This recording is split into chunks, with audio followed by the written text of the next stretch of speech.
स्वागत है आपका मेरे वीडियो में। आज हम चर्चा करेंगे बिहार की चरमराई हुई शिक्षा व्यवस्था। क्या कारण है कि आज भी हमारे युवा बीए एमए करने के बाद भी सिर्फ सरकारी नौकरी के भरोसे बैठे हैं, उनको कहीं भी प्राइवेट कंपनी में अच्छी नौकरी नहीं मिल पा रही है। किस तरीके से शिक्षा प्रणाली में बदलाव लाने की आवश्यकता है, किस तरीके से हमें अपने सिलेबस को चेंज करना है ताकि बीए एमए करने के बाद हमारे युवाओं को प्राइवेट कंपनियों में अच्छी नौकरी मिल सके। आइए शुरू करते हैं आज की चर्चा। टॉप बड़ी आईटी कंपनीज में आप देखेंगे कि सबसे ज़्यादा संख्या में आपको बिहार के लोग मिलेंगे। ब्यूरोक्रेसी में सबसे ज़्यादा अधिकारी बिहार से चुने जाते हैं। शिक्षकों की बात करें तो जो यूपीएससी की कोचिंग होती है या जो आईआईटी जेईई की कोचिंग संस्था होती है, वहाँ भी आपको बिहार के लोग सबसे ज़्यादा मिलेंगे एज ए टीचर्स। बिहार ने काफ़ी ज़्यादा एक्टर्स दिए हैं, डायरेक्टर्स दिए हैं, फिल्म अभिनेता और राइटर्स बिहार से काफ़ी ज़्यादा संख्या में निकले हैं। साइंटिस्ट भी बिहार से काफ़ी ज़्यादा संख्या में निकलते हैं। तो समस्या सिर्फ लेबर्स का पलायन नहीं है, लेबर्स का पलायन तो बिहार से हो ही रहा है। जो वाइट कॉलर जॉब्स के लोग हैं, doctor, engineers, software engineers, bureaucrats या फिर और भी अन्य क्षेत्रों में जो वाइट कलर जॉब के लोग हैं, उनका भी पलायन बिहार में काफ़ी तेज गति से हो रहा है। देखिए, बिहार में बड़ी आईटी कंपनियां नहीं हैं, बिहार में बड़े इंडस्ट्रीज़ नहीं हैं, मैन्युफैक्चरिंग सेक्टर बिहार में नहीं है, बड़े बड़े फाइनेंशियल इंस्टीट्यूशंस भी बिहार में नहीं है। तो जो मेजर जॉब प्रोवाइडिंग सेक्टर है बिहार का, जिसमें सैलरी अच्छी होती है, वो है बिहार सरकार। मतलब बिहार गवर्नमेंट के जो जॉब हैं उनमें लोगों को सैलरी अच्छी मिलती है। ज़्यादा संख्या में जो लोग हैं वो प्राइवेट नौकरी करते हैं या कृषि पर निर्भर हैं। अब समस्या ये है कि जो प्राइवेट सेक्टर के लोग हैं या जो लोग कृषि पर निर्भर हैं, उनकी मासिक आय इतनी कम है कि वो अपने बच्चों को प्राइवेट स्कूलों में नहीं पढ़ा पाते हैं।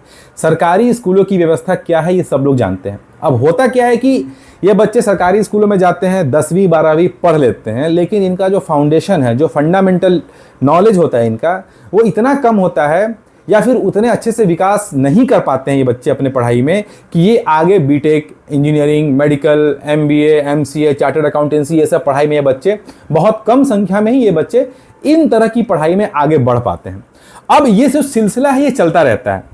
दूसरी तरफ अगर हम देखें तो जो सरकारी नौकरी वाले लोग हैं, मतलब जिनकी सैलरी ठीक ठाक आ रही है, 50, 60, 70 हज़ार रुपये सैलरी वो कमा रहे हैं, चाहे वो पुलिस विभाग में लोग नौकरी कर रहे हों या वो टीचर हों या हेल्थ डिपार्टमेंट में हों, उनकी सैलरी ठीक ठाक है। वो अपने बच्चे को प्राइवेट स्कूल में भेज पा रहे हैं और वो बच्चे भी 10वीं 12वीं तक ही बिहार में रह रहे हैं। 12वीं के बाद वो बच्चे मेडिकल की पढ़ाई कर रहे हैं, इंजीनियरिंग की पढ़ाई कर रहे हैं, एमबीए कर रहे हैं, एमसीए कर रहे हैं, चार्टर्ड अकाउंटेंसी की पढ़ाई कर रहे हैं। वो बच्चे बाहर चले जा रहे हैं और वहीं पे नौकरी कर रहे हैं, वहीं पे घर खरीद रहे हैं, वहीं पर मकान बना रहे हैं, वहीं पर गाड़ी खरीद रहे हैं। तो भविष्य में होने वाले जो पोटेंशियल इन्वेस्टमेंट था, मतलब ये बच्चे बिहार में आकर के अपना घर बनाते, बिहार में गाड़ी खरीदते, बिहार में स्वरोजगार देते लोगों को, ये भी नहीं हो पा रहा है। ये बच्चे बिहार में बस दिवाली, छठ और दुर्गा पूजा के समय ही आते हैं। ये बहुत बड़ी समस्या है बिहार में। अगर हम इस समस्या को ध्यान से देखें तो बिहार में एक गैप बढ़ता जा रहा है। मतलब स्किल्ड लोगों के बीच में और अनस्किल्ड लोगों के बीच में एक गैप बढ़ता जा रहा है। जो स्किल्ड लोग हैं वो या तो डॉक्टर हैं, इंजीनियर हैं, आईएएस हैं, आईपीएस हैं, सॉफ्टवेयर इंजीनियर्स हैं, साइंटिस्ट हैं, और जो अनस्किल्ड वर्ग है बिहार का, वो सिर्फ और सिर्फ एक मजदूर है। आने वाले 10-20 वर्षों में ये बिहार और बिहार के लोगों के लिए बहुत ही घातक साबित हो सकता है।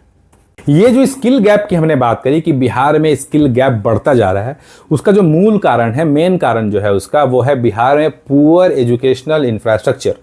90 के दशक में जब भारत के तमाम राज्य अच्छे गति से विकास कर रहे थे, उस वक्त बिहार में जंगल राज चल रहा था। नीतीश कुमार जी आते हैं, 15-20 साल से बिहार में एजुकेशन के नाम पर बस बिल्डिंग्स बनी हैं, साइकिल बटे हैं, स्कूलों में खिचड़ी मिल रही है, मिड डे मील मिल रहा है, पढ़ाई छोड़ करके बिहार के स्कूलों में सारे काम हो रहे हैं। यह है बिहार का मूल कारण, जिसकी वजह से स्किल गैप बढ़ता ही जा रहा है। दूसरे राज्यों की अगर हम बात करें, जैसे आंध्र प्रदेश, तेलंगाना, कर्नाटका, तमिलनाडु, नई दिल्ली, इन राज्यों में क्या होता है कि बच्चे सिर्फ बीएससी करते हैं, बीएससी आईटी, बीएससी एग्रीकल्चर, इन सब विषयों की पढ़ाई करने के बाद से ये बच्चे आईटी सेक्टर में एम्प्लॉयबल होते हैं। ये बच्चे फाइनेंशियल इंस्टीट्यूशंस में काम करते हैं, प्राइवेट बैंक्स में काम करते हैं, सेल्स में काम कर लेते हैं। लेकिन बिहार में जो बच्चे ग्रेजुएशन करते हैं या पोस्ट ग्रेजुएशन करते हैं, कुछ कॉलेजेस या यूनिवर्सिटीज़ को अगर हटा दी जाए तो ये बच्चे प्राइवेट सेक्टर के लिए एम्प्लॉयबल नहीं हैं। ये बस सरकारी नौकरी के भरोसे ही बिहार में अपना समय गुजार रहे होते हैं।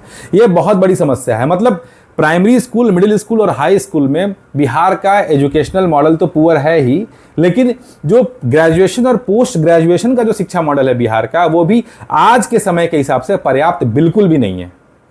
देखिए, ये थी बिहार की करंट शिक्षा प्रणाली की कमियां। इनमें सुधार कहां कहां हो सकता है, स्कोप ऑफ इंप्रूवमेंट क्या क्या है। तो प्राइमरी एजुकेशन जो कक्षा पहली से पांचवी तक का सिलेबस है, हम उसमें प्राइवेट स्कूल के सिलेबस को कॉपी पेस्ट करेंगे।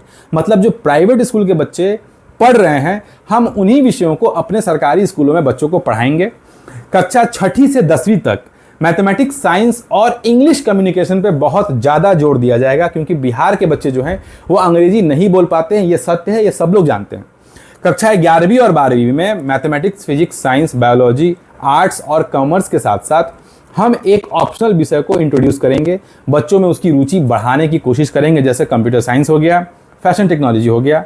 और जो बच्चे बिहार से ग्रेजुएशन या पोस्ट ग्रेजुएशन कर रहे हैं, उन बच्चों में भी हम एक ऑप्शनल विषय इंट्रोड्यूस करेंगे, जैसे computer science, BSc agriculture, BSc fashion technology, BSc actuarial science और बीएससी अंडर राइटिंग साइंस।